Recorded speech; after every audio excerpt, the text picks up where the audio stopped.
जोहार welcome back to my mini blog.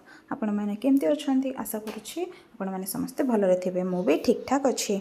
गतकाली आम आड़े बहुत जोर वर्षा होता से नूतन अतिथिंकर आगमन होती तो मुझे चलिली रेडी होगी ऑफिस को जीवार अच्छी से जल्दी जल्दी रेडी हो गली। आउ हाँ एबे ऋतु चेंज है चारिड़े साप सुपा जंतु जंता सब बाहर थे तो टिके ध्यान दौथे चारिड़े सफा सुतरा रखुथे।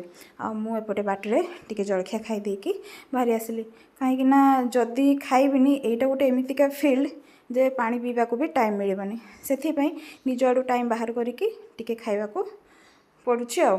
एपटे मु ऑफिस भी पहुँची गली जल्दी जल्दी ऑफिस वर्क भी सारी देकी पुणी मु बाहरी आसिली।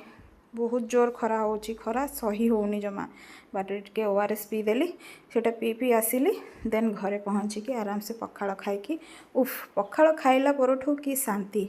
आज टाटा पुणी देखा नेक्स्ट ब्लॉग रे। जय जगन्नाथ।